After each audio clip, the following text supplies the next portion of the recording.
Hello everyone, I hope all are feeling well.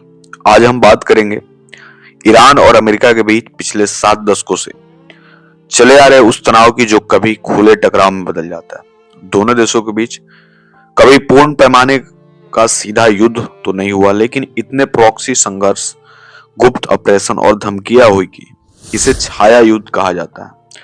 अभी भी मध्य पूर्व में जो हो रहा है उसमें दोनों देश आमने सामने हैं। तो चलिए शुरू से समझते हैं ये कहानी। सबसे पहले बात 1953 की है। उस साल ईरान के लोकप्रिय प्रधानमंत्री मोहम्मद मोसनेक ने तेल उद्योग का राष्ट्रीयकरण कर दिया। इससे ब्रिटिश और अमेरिका के हितों में ठेस पहुंची। अमेरिका की सीआईए और ब्रिटेन की M16 ने मिलकर एक गुप्त ऑपरेशन चलाया। नाम था ऑपरेशन अजॉक्स। मोसेक को सत्ता से हटा दिया गया और शाह मोहम्मद राजा पहलवी को फिर से तख्ता पर बैठा दिया गया। शान का शासन अमेरिका के लिए बहुत फायदेमंद था। अमेरिका ने उन्हें भारी सैन्य और आर्थिक मदद की, लेकिन शाह की तानाशाही, तेज पश्चिमीकरण और उनकी गुप्त पुलिस सेवा की क्रूरता से ईरान की जनता में गुस्सा बढ़ता गया। लोग इसे अमेरिका की कठपुतली सरकार मानते थे। यही गुस्सा 1979 में इस्लामी क्रांति का कारण बना। 1979 में अयतुल्लाह खोमेनी ने नेतृत्व में क्रांति हुई और शाह को देश से भगा दिया गया। ईरान इस्लामी गणराज्य बन गया। क्रांति के बाद अमेरिका को महान शैतान कहा जाने लगा। नवंबर 1979 में तेहरान में अमेरिकी दूतावास पर ईरानी छात्रों ने कब्जा कर लिया और 52 अमेरिकी राजनयिकों को 444 दिनों तक बंधक बनाए रखा। यह अमेरिका के लिए बहुत बड़ा अपमान था। राष्ट्रपति जिमी कार्टर का बचाव मिशन विफल रहा और इस घटना ने उनकी फिर से चुनाव की उम्मीदें खत्म कर दी। बंधक ठीक उसी दिन रिहा हुआ जब रोनाल्ड रीगन राष्ट्रपति बने। इसके बाद दोनों देशों के राजनयिक संबंध पूरी तरह टूट गए। आज तक सीधे संबंध नहीं है। फिर आया 1980 से 88 का ईरान इराक युद्ध। सदाम हुसैन ने ईरान पर हमला किया। अमेरिका ने खुलकर इराक का साथ दिया। हथियार, खुफिया जानकारी, पैसा, खाड़ी में टैंकर युद्ध भी चला। अमेरिका ने ईरानी जहाजों पर हमले किए। 1988 में अमेरिका युद्धपोत USS वाइनसेज ने गलती से ईरान एयर की फ्लाइट 655 मार गिराई और 290 लोग मारे गए।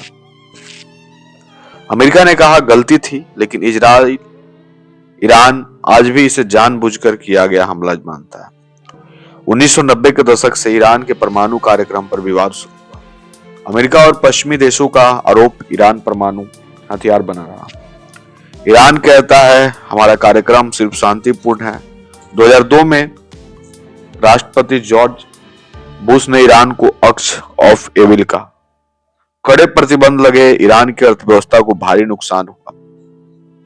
2015 में ओबामा के समय JCPOA समझौता हुआ। ईरान ने अपने कार्यक्रम समिति किया, बदले में प्रतिबंध टूटे। लेकिन 2018 में ट्रंप ने समझौते से अमेरिका को बाहर कर लिया और अधिकतम दबाव नीति शुरू की। तेल निर्यात लगभग बंद। जनवरी 2020 में अमेरिका ने ड्रोन से ईरान के सबसे शक्तिशाली जनरल कासिम सुलेमानी को बगदाद में मार गिराया। यह सबसे बड़ा और खुला टकराव था। ईरान ने जब जवाब में इराक में अमेरिकी ठिकानों पर मिसाइलें दागी। कई अमेरिकी सैनिक घायल हुए, लेकिन कोई मरा नहीं। दोनों पक्ष युद्ध से बच गए, पर तनाव चरम पर पहुंचा। बाइडेन के समय में JCPOA को फिर से जीवित करने की कोशिश हुई, लेकिन सफल नहीं हुई। ईरान ने यूरेनियम संवर्धन बढ़ा दिया। अब वो हथियार ग्रेड स्तर के बहुत करीब है। 2023-24 के गाजा युद्ध के बाद ईरान समर्थित समूहों हूती, हिजबुल्लाह, हमास और इराकी मिलिशिया ने अमेरिकी और इजरायली ठिकानों पर हमले तेज कर दिए। अमेरिका ने जवाबी कार्रवाई की, लेकिन सीधे इराक को नहीं छुआ। लाल सागर में हूती हमलों के जवाब में अमेरिका और ब्रिटेन ने यमन पर हमले किए। ईरान ने 2024 में अप्रैल और अक्टूबर में इजराइल पर सीधे मिसाइल और ड्रोन हमले किए।